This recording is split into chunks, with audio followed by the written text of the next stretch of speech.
and definitely went down in production, and then you decided to throw a baby in the mix. Tell me a little bit about how you strategized that, how you attacked that year to make sure that you exceeded and hit your goals.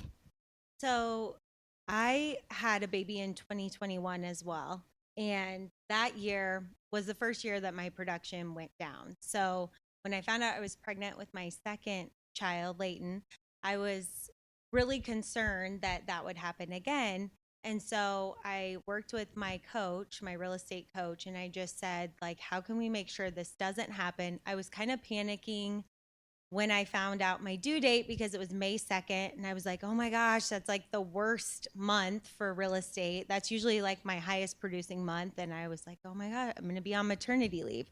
So we constructed a plan. Like normally I set my goal for a 12-month period. For 2023, I was like, okay, I want to hit 60% of my goal by the time I give birth. So we basically structured it on a monthly basis of just like how many homes do I have to sell each month, and then backed it down by saying how many contacts do I need to make in order to sell that many houses. I think it was like 7 or 8 houses per month. And I wanted to hit 17 million by May 2nd. So that was kind of my goal. And I feel like I was just laser focused on that because I really, really wanted to take my maternity leave and enjoy my baby and not be like stressed out about the rest of the real estate year, if that makes sense. Do you feel like maybe some of that coaching, or do you feel like month after month as you were rolling into that to keep you on target, or what activities to do and things like that? Do you feel like coaching played a role? What do you think was really that nudge to get you there? Yeah. So I'm kind of a procrastinator. So before this, I feel like I'd always be like, oh, I have like all year to hit my goal.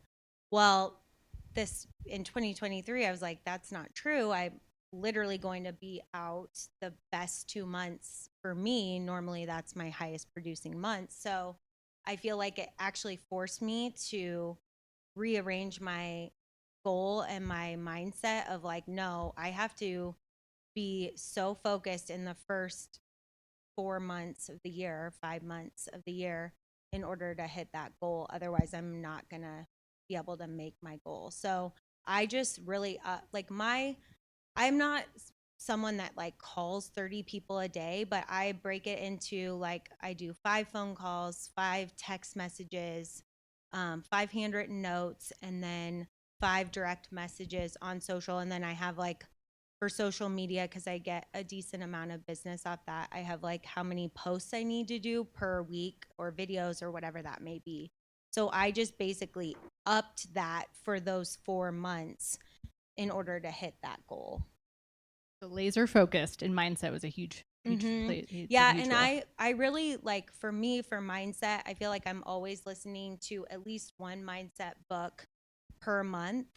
And I just do that like when I get ready for the day, because I feel like last year there was a lot of, even I feel like this was just in general, like agents were walking around the office like it felt like the sky was falling, and I just was like, I can't listen to that because I don't have time to worry about that. Like I have to hit this goal. And so I really just tried to keep my mindset up. I wasn't listening, like I don't watch the news. I just keep out of that because my mindset was just like, there's business. I just might have to work a little harder to find it.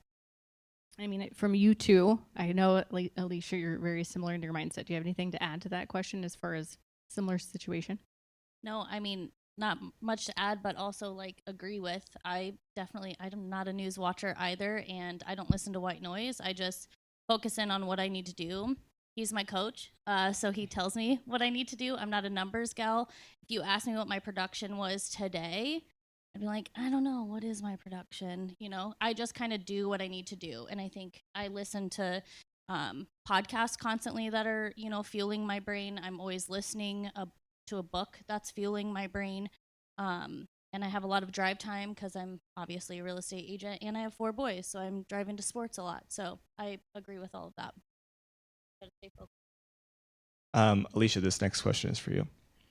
How do you create a consistent flow of business to avoid the pitfalls that a lot of us experience, right? Kind of the roller coaster. How do you kind of level that out? Well, if you're me, you need a coach that keeps you on your toes. But it's just about staying consistent, doing the things that you really don't want to do, things that make you feel uncomfortable, things that are awkward. I despise scripts and role play, and some people call that dialogue training or whatever it is. It's uncomfortable. We do the same things, it feels like all the time, and I like to have fun. But those things are what matters. Making your lead calls, sending your notes to people, just being, disciplined in your business. Otherwise, you're not going to be successful. You have to stay consistent in what you're doing every day, or you're going to have the roller coaster is going to come. It's whether or not you put your hands up or you close your eyes and scream. It's so you have to pick which ride you want, but you can determine how that goes by doing the things every single day that you need to do, that you don't want to do, and just do it. Don't make excuses. Will. So, a little background. Ashley had given me some insight into all the things that the team does and that she does on a calendar basis, plug and play. Tell me a little bit about what you guys do on the team that helps build that same consistent flow, but kind of maybe in some detail of what other people could take away with. Yep. Thank you guys for listening to me instead of Ashley today. She's not doing well at all. And thank you guys for bringing me up here. So the fortunate thing is I've been coaching Ashley and Alicia for 2 years now, probably a little bit over 2 years. So from the start of Toast up until 12 people now, I've been able to be a part of it. To speak to that is pretty simple, right? These two, I think, said it really well. Like, there's specific things that they do. Rachel said, I just did the things I did times X amount, and it equaled results, right? So from a database perspective, we build databases and then we communicate with them. So 52 emails per year, which is called our Toast Post. That's going to be community events, real estate, marketing, updates with the market, different things that we're doing from a team aspect for our clients. So that's a consistent piece of communication to our database that helps us stay in front of them. 4 calls per year, which is the one thing that nobody loves to do, right? Make sure that we're staying in front of them, whether that's a text message, inviting them to an event, or just asking them, we have scripts for each quarter, but asking them who they may know looking to buy or sell real estate. 4 events per year, 4 giveaways per year, 4 unique pop buys or unique touches per year. So that's once a month, right? So you're doing all these touches throughout the year, not to say, hey, give me business, but to provide value, which then in turn brings back referrals from that database. Okay, so curveball for you. Sorry, man. Because the team has grown more recently, back when it was a smaller team, how did you do all of that? I mean, you hear and let's see this massive list and you're like, do you sleep? What's the support around that as somebody in this room that wants to take on that? How did they do that? Great question. 2 things. Ashley, if you guys know Ashley, she freaking works. So she's working all the time. If you see Asia in the room, that's how it happens. You hire really, really great people. I think that's such an important part of this entire thing is anybody that's going to be starting a business, or starting a team, great businesses are built on systems and processes. And then you add really great people into that, and it works really, really well in any industry, right? So you said, how do we keep track of that? How does that happen? I thought I was a systems person when I came into this team, and I realized I'm a structure person. I love structures. I love building lead funnels.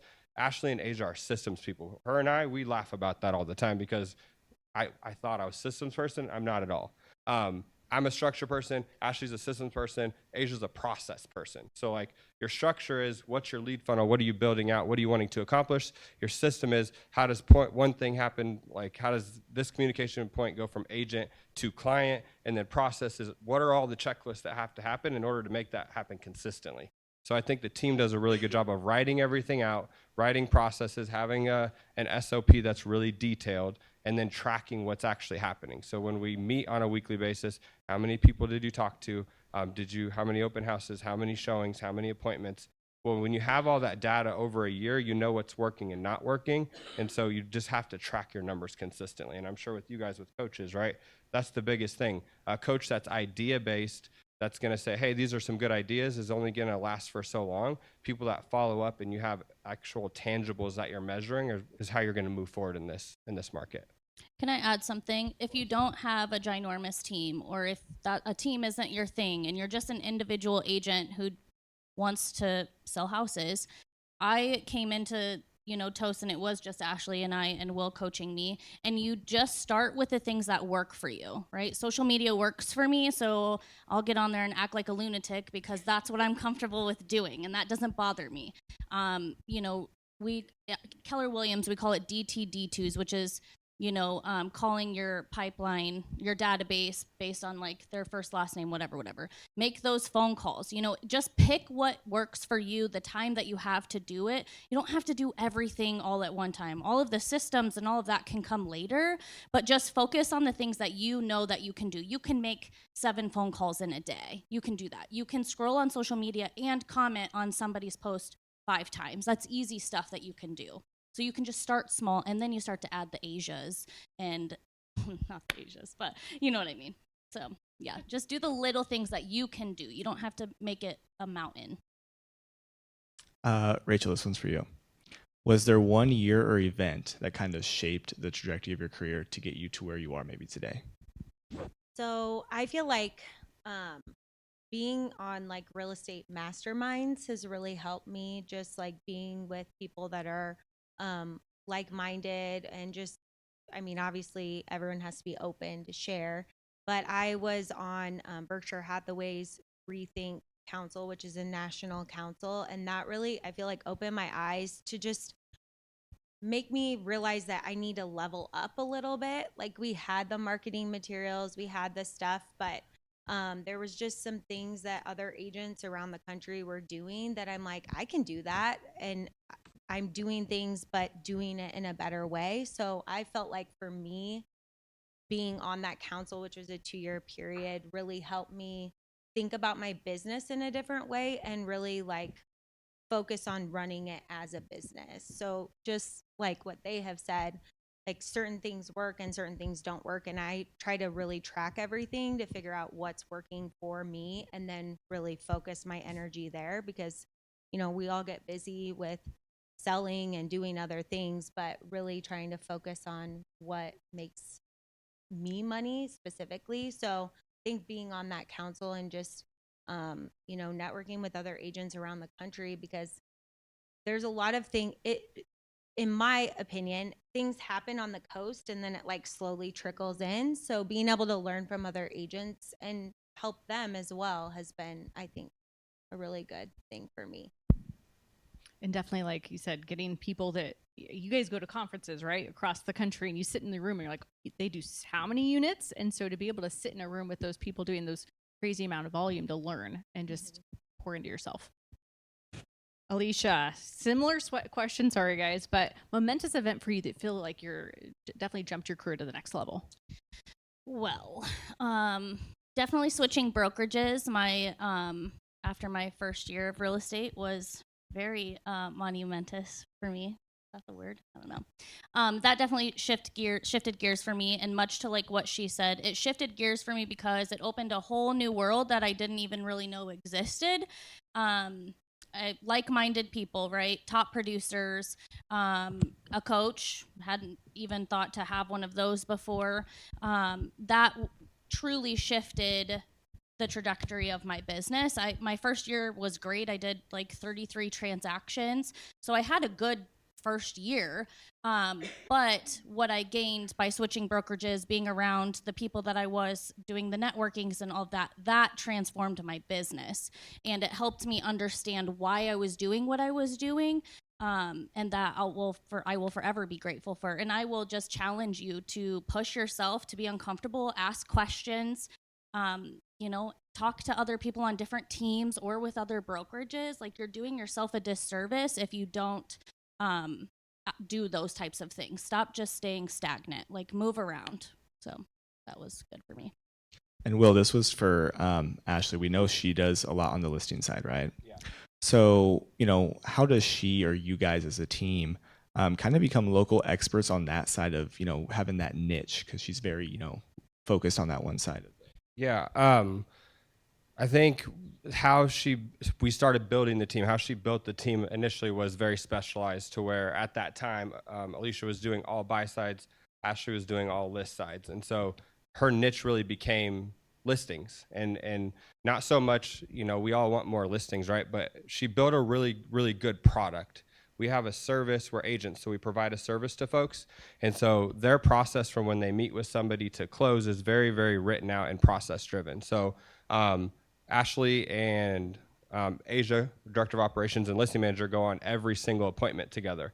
So like the key things that I see, so I come from the coaching side of things, right?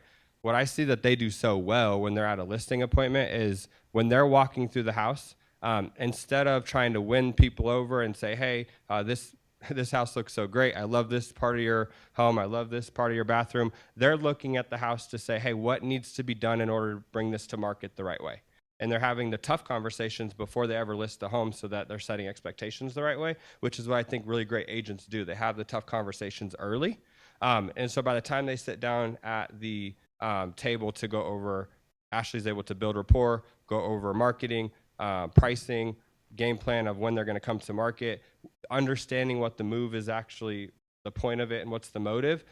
Asia on the flip side is they're putting a calendar invite, creating a shared calendar for everybody to say, here's when these things are going to happen. Here's when we'll pre-inspect, scheduling a handyman to come out and get pricing on what needs to be done in order to get the house ready, scheduling staging, photos, everything's being done at the same time so that when they're leaving that appointment, you know, agents have a hard time showing value, right? Well, when you have that detailed of a game plan of this is what's going to happen and when it's going to happen, again, systems and processes, that shows your value and why you charge what you charge. Like, why do we love working with Nikki and Dylan?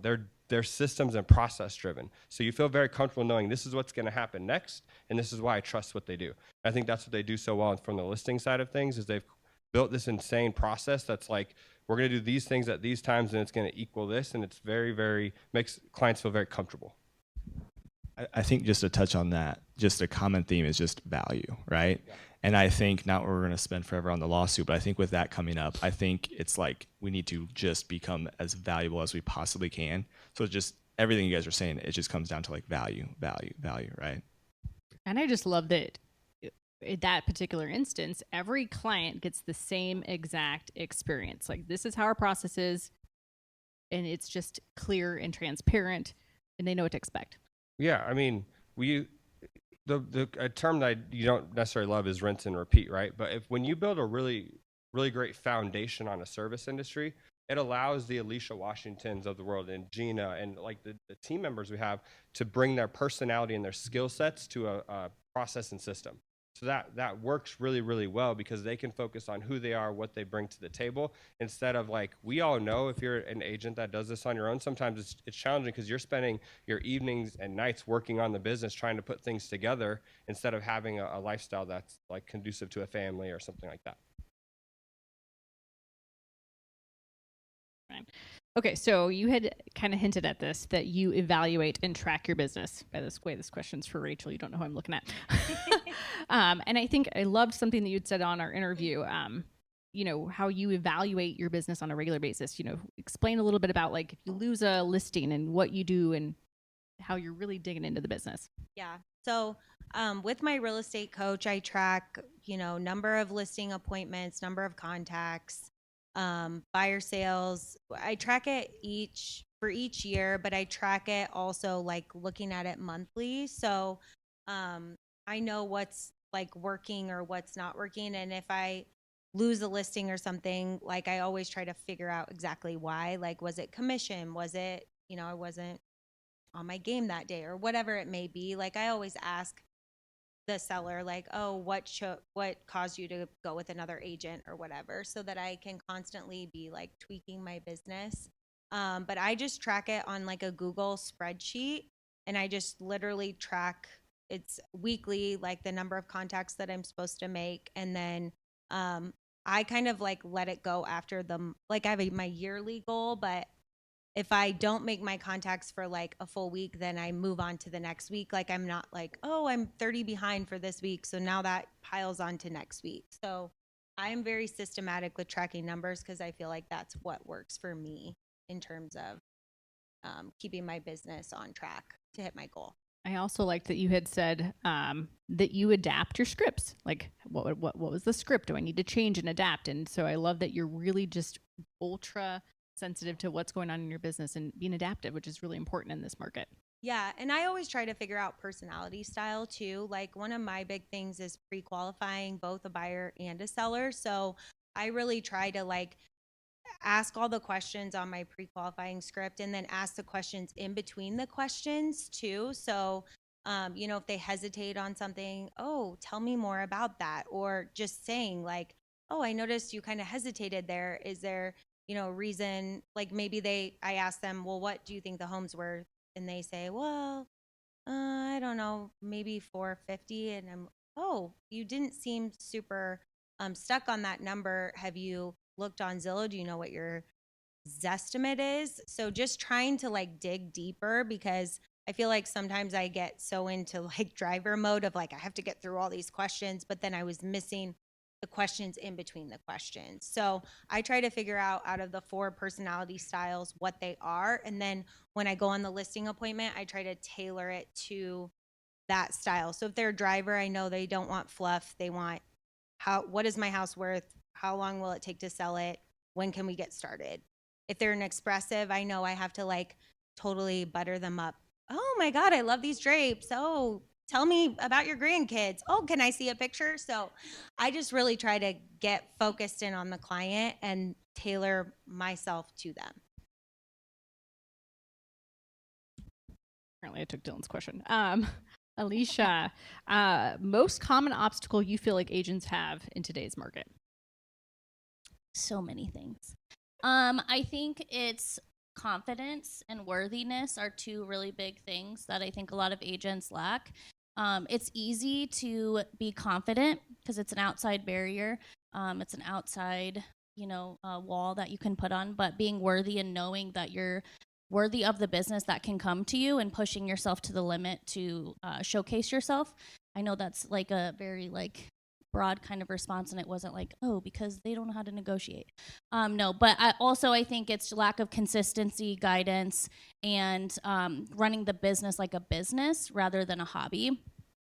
I had to figure that out. I'm not a numbers person, but if I don't know how many conversations I had during the day, if I didn't do the amount of emails, I didn't send out my birthday cards, whatever it is, and I know that I need 3 appointments a week or, all the things he tells me to do, then I don't feel accomplished at night. And I constantly feel like I have to keep working because I just end up on that wheel because I'm not keeping track. So I would say, like, having just something that makes you say, okay, I worked on my business today. This is what I did.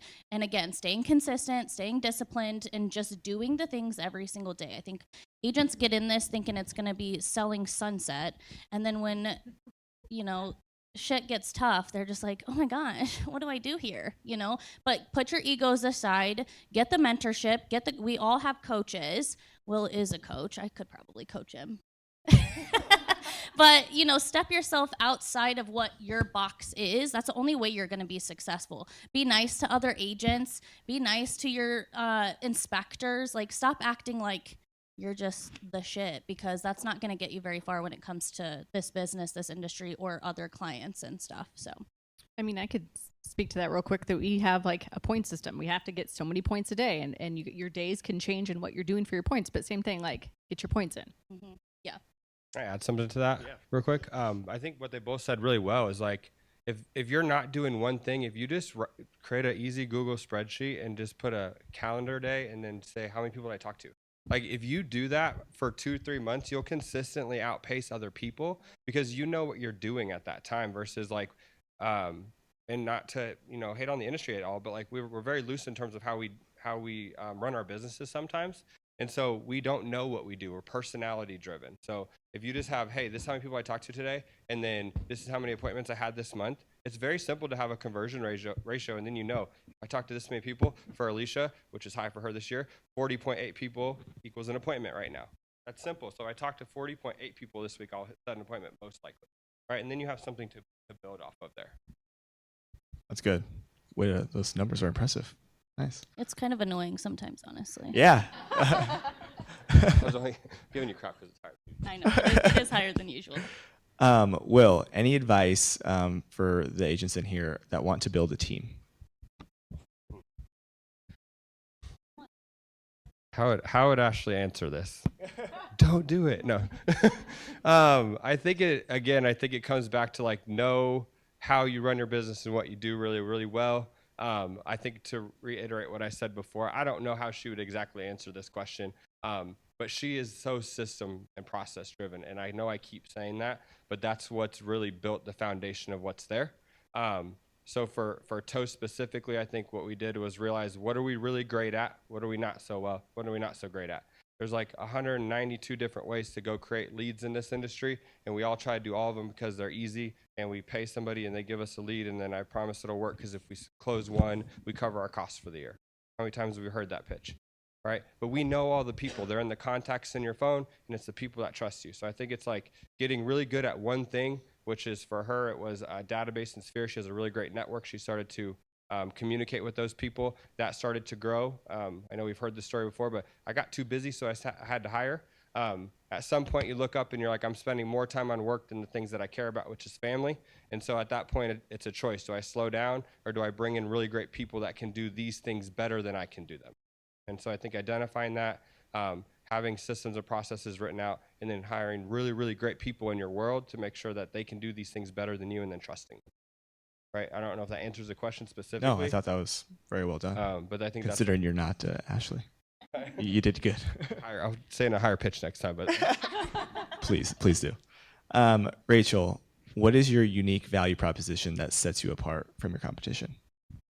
So I love this question because I've been working on this. I feel like with this whole NAR lawsuit thing, I feel like our team has been really focused on, you need to know your value proposition and you need to be able to say it right away if someone asks you. So I think from my perspective, or if someone asks me, well, why should I hire you? My response is that no one else is going to work as hard as I will for you. I have the experience because I've been doing this for 14 years. I'm really focused on marketing, and my goal is to get your home in front of the right people in order to get it sold. And customer service is my number one priority. So you will be with me the whole way, and I will walk you through this process. So that's mine.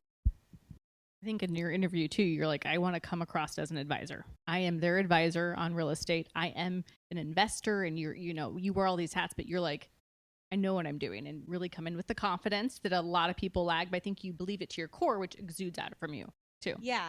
And I love this job. So I feel like I'm passionate about it. And I think that, that comes through, and people are excited to work with someone who's excited to work with them. It's super contagious. Can I ask Rachel one? You had a question in the interview that I thought was interesting, and this is off script, so not to catch you. But we had asked something similar to like, if you were to start over and you were a day one agent. So if we have any like newer agents in the crowd, like if you were going to start tomorrow, what is the first thing that you would do as a brand new agent in this industry? I mean, for me, hiring a coach has been. I've had a coach pretty much since I could afford one, which was like after 1 year in the business. So I guess that's not day one, but for me, the accountability piece and the person that's pushing me is really critical for my business. So maybe not, for your day one, maybe you don't hire a coach, but maybe you find a really strong mentor of someone else who's in the business who has done it really successfully, and you ask them to go to lunch, or you ask them to shadow them. I think we can learn so much from the people who are successful in the business. And I was very lucky when I was, first agent. I had a very strong mentor in the business, and I was able just to learn from her. I was her assistant to start. And so just being around her and seeing how she did the business for me was huge. So I think it's really hard to be an individual agent and to start out in this business. The schooling and the test literally has nothing to do really with what you actually do on a day-to-day basis. So I think joining a team or finding someone that can help mentor you is really important. Alicia, there's so many things you said on this answer. I'm excited. What is your biggest mistake that you made? or like specific mistakes that I There's a lot, so we don't have all day. Just kidding. I wouldn't say necessarily well, they were mistakes in the way that it would have propelled my business a lot faster had I not had to trip and fall about 90,000 times before I figured it out. When I first started in this industry, I only had cold leads that I was calling every day. It was awful, but I was really good at it. But I just focused on getting them to the door and showing them the house and writing the offer. And I didn't even know how to write an offer when I first started. I did not have I was on a team of sorts, but I didn't have guidance. I didn't have mentorship. I didn't know how to run my own business. I just knew how to love on people and tell them things about the house and read off the seller disclosure, right? Like just the basic stuff, because I didn't know what I was doing. I wasn't doing buyer consultations. I wasn't educating them on what it looks like to buy a house. Mentoring them on the biggest purchase of their life. I wasn't doing any of those things, and so I was running into deals falling through and meeting people in low places to show them houses because I wasn't pre-qualifying them. So there was a lot of that happening in my first year, which I'm very thankful for.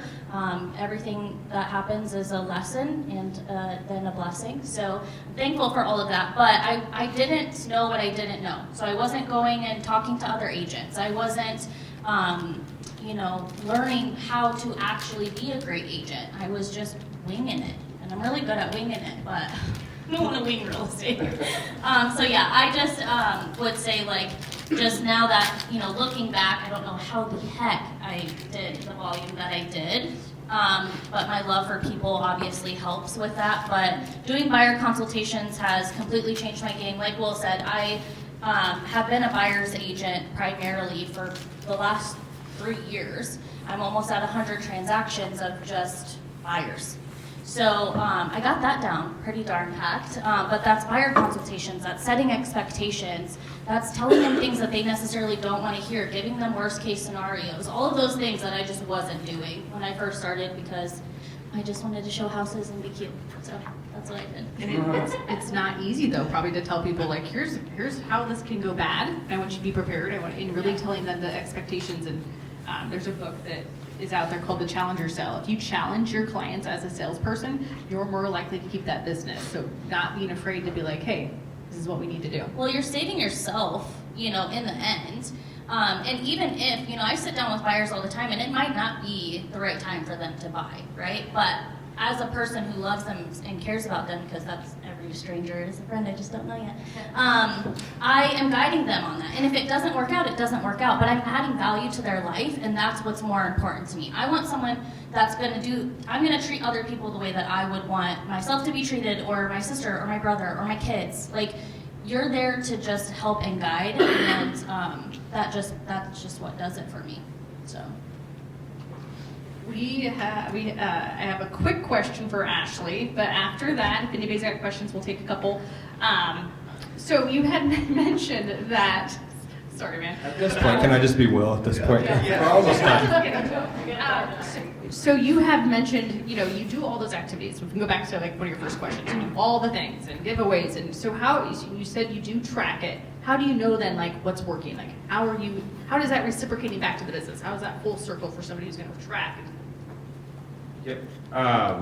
Great question. And it's actually pairs really well with what they just answered about what would you do when you got started. There's a very, very clear roadmap of how to get started in this industry, whether you're in for 3 or 4 years or not. The first thing you do is you put together a database and you systematically put 40 to 50 touches in a year. What are 12 newsletters, 12 video emails, 4 calls per year, 2 to 3 events, 2 to 3 giveaways. If you do those things year 1, by year 2, you'll turn that database at 10%. You got 200 people in a database, turn at 10%, that's 20 deals per year. If you're not turning that at 20%, you're either missing on frequency, authenticity, or value. There's 3 things there. So there's a specific roadmap of how to make this work that top agents do, right? They just do it. Some of them don't know how to verbalize those things, right? So I think that's the most important thing. And then when it comes to tracking and seeing if it works, I'm a spreadsheet person. Ashley has 4 spreadsheets. So they're like several levels deep. So like last year they did, with 2 of them, they did 86 units and 29 million in volume. This year, as of today, we're at 49 and like a really nice bathroom away from 18 million. Like we're 17.9 something, right? So all of those things are being tracked daily. So to look at what we have now in terms of tracking, whether it's human behavior of like how many conversations all the way to GCI and expenses, those were built out week by week. It's so hard to just say like, oh, that team or this team is doing this much volume with these systems in place. It's really hard to build these things out, right? But you just focus on 1 per week and then make sure that the whole entire team can adapt or adopt those things and execute on the actual like implementable things. I think that's really important, but like tracking, I don't know how they have this much tracking. It's insane. I think that she had mentioned too, like you ask your clients a lot, so you know that she said the giveaways work. I'm like, the giveaways work? She goes, yeah, we get business from a giveaway. So knowing that does work and like being able to tie that back to that lead is really important. I think that's just crazy, but I love it. Yeah, so like the little things of a giveaway, when those things go out, so I can speak to that. So when those things go out in a Google form, we're grabbing really important pieces of information. So not only like, hey, enter this giveaway for, let's just say it's $100 or whatever it is, name, phone number, email. Why don't you pick up what their favorite restaurant is so that when their birthday comes up, you can send them something to that restaurant. Be really intentional with those questions. And then asking a simple question of like, hey, do you know of anybody looking to move in the spring market? So if we add that in while you're giving a lot of value, be really intentional with those things and then use it to your advantage later on. You see that something great happened on Facebook, right? Oh, on their Google form, they said they love scooters. Perfect. Let's send them a scooters gift card. That makes a lot of sense and it's personal. Love the intention. Any questions? We got like 5-ish minutes. Anybody have any questions before we wrap up? I'll put an innocent plug also real quick. Will is available for hire. He's a great coach. Alicia, I don't recruit anymore. You don't have to keep doing it. Emily. For Rachel, how do you and your husband systematize, you guys work very well together, you're both realtors. How do you systematize like who does what, kind of how does that working relationship look? It's actually very interesting because we kind of run, like our clients are completely separate. So like it's either Nick's client or my client typically, unless if it's like we rep a builder. So we do all of that together. But he works from home, I work from the office. So we it's more so like he runs the financial side of our team. I really help like coach and mentor our agents. And then we have the agents that are on our team, usually we're either connected to Nick or connected to myself. So we kind of like, usually they just call whoever they're more comfortable with if they have a question or they want us to go on a listing appointment or something like that. So we kind of just assigned roles, but truthfully, we don't even see each other like during the day usually. And with Colony, our builder, like if it's whoever they contact first. So if you brought a buyer to Colony and you contacted me first, then we're together for that Colony build. So it's kind of crazy because we don't really do that much together. We just assign roles, and then we have a weekly team meeting where we all get on the same page with our assistant and marketing person, and same with Colony. That may keep the marriage good, right? Yeah, it's good to have a little separation. Any other questions, guys, before we wrap up? Awesome. Thanks, guys, so much. Thank you. Appreciate it.